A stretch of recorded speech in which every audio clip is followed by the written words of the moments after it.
किसी ने मुझसे सवाल किया कि हम जब गुनाह करते हैं और बड़े बड़े गुनाह कर लेते हैं तो क्या अगर हम सच्ची तौबा करें तो क्या अल्लाह हमें वाकई माफ़ कर देता है और सारे गुनाह माफ़ कर देता है। हमने लोगों के साथ बड़ी बड़ी ज़्यादतियाँ की होती हैं, जुर्म किए होते हैं। तो इसके दो कानून हैं। एक कानून तो ये है कि अल्लाह सारे गुनाह माफ़ कर देता है। आप अगर इसको चेक करना चाहें ना तो आप देखें, कभी भी कोई बंदा हमारे साथ ज़्यादती कर जाता है और फिर वो आकर हमसे माफ़ी मांगता है ना, तो हमारे यहाँ जो बड़े दिल वाले लोग होते हैं, हौसले वाले, सब्र वाले, नेक लोग होते हैं, वो कहते हैं चलो यार मैंने तुम्हें माफ़ किया। कई दफ़ा बड़ी ऐसे भी जुर्म किए होते हैं जो माफ़ करने को दिल नहीं करता, हम वो भी माफ़ कर देते हैं। कत्ल भी माफ़ हो जाते हैं। तो ये तो इंसानों का एक जिगरा है, इंसानों की सखावत है, इंसानों का बड़ापन है कि इंसान को दुनिया में माफ़ कर देता है। ऐसा हमने बड़ी दफ़ा देखा है। वो तो ये अलग बात है कि अब ना लोगों के पास चलकर माफ़ी मांगने जाते ही नहीं है। अब माफ़ी मांगने का रिवाज ख़त्म हो गया है। वरना पहले लोग जब किसी के साथ कोई जुल्म ज्यादती करते थे ना तो वो फिर चलकर उनके घर चले जाते थे। मुझे याद है, मैंने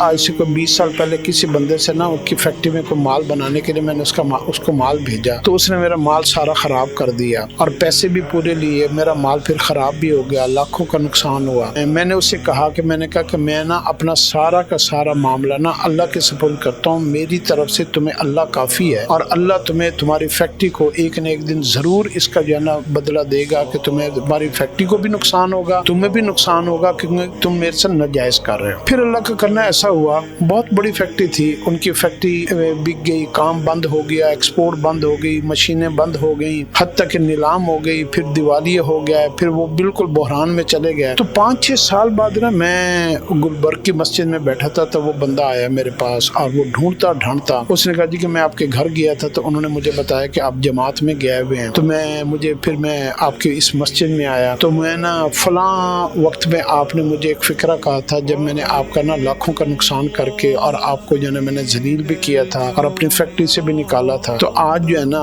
मैं आपकी बात वो पूरी हो गई है, मेरी हर चीज नीलाम हो गई है, मेरा घर भी बिक गया है, मैं बैंक का भी देनदार हूँ, लोगों का भी मकरूज हूँ, तो मेरी सारी चीजें तबाह हो गई हैं। तो अब आप मुझे किसी तरीके से माफ कर दें ताकि मैं ना मेरी कोई जिंदगी की अगर कोई बका है, मेरे बच्चे हैं, मेरे घर वाले हैं, तो मैं सुख का सांस ले सकूं। मैं मजीद उलझनों में और मजीद जुर्मों में और मजीद जेल, थाने, कचहरी, मुकदमों में ना मुलविस हो जाए, मुझे कोई और सजा ना मिल जाए। तो मैं जो उसने जैसे आके फिक्र कहा ना मैं आपसे माफी मांगने आया हूँ। बाकी स्टोरी तो उसने मुझे बाद में बताई कि मेरी फैक्ट्री बंद हो गई, फलां हो गया। जैसे ही उसने पहला फिक्र कहा ना कि मैं आपसे माफी मांगने आया हूँ, मुझे माफ कर दें, तो मैंने पहले ही फिक्र में उसे कहा यार मैंने तुम्हें माफ कर दिया और मैंने तुम्हें बड़े साल पहले माफ कर दिया था। तो इंसानों को माफ कर देता है। तो आप तसव्वुर कर सकते हैं कि अल्लाह से अब बंदा माफी मांगे और अल्लाह बंदे को माफ ना करे, तो ऐसा नहीं होता। तो ये बिल्कुल तसव्वुर है कि हाँ कुकुली बात जो होते हैं आप लोगों को जाकर देने की सकत रखते हैं तो उसको दें, वरना अल्लाह से दुआ करें कि या अल्लाह पाक मुझे वो सारे असबाब अता फरमा ताकि मैं उसको दे सकूं। आप जब देने की नीयत बना लेंगे तो अल्लाह आपका रिस्क बढ़ा देगा और आप उसी रिस्क में से उसके हुकूकुल इबाद भी पूरे करेंगे। लोगों से जाके माफी भी मांगा करें, आदत बनाएं, जिससे कोई ज्यादती की है उसको फोन करके माफी मांग लें, उसके पास चले जाएं। जितने लोग, अगर आपने 10 लोगों के साथ ज्यादती किया ना और आप 5 के पास चले गए ना, तो अल्लाह रब्बुल इज्जत आपकी इस सोच को, इस एक्टिविटी को, इस पॉजिटिव आपकी सेंस को अल्लाह इतना पसंद करेंगे कि बाकी 5 के लिए अल्लाह आपकी तरफ से क़यामत वाले दिन काफी हो जाएंगे। अल्लाह उनको दुनिया में भी उसका बेहतरीन फल देंगे और वो दुनिया में कहीं कोई ऐसी उनको नेकी के जरिए वो अपनी जुबान से ही आपको पता ही नहीं होगा, वो कह देंगे कि मैंने उनको माफ किया, मैंने फलां को माफ किया, मैंने फलां को भी माफ किया। और क़यामत वाले दिन आप बिल्कुल हिसाब से बरी जिम्मा हो जाएंगे। आपके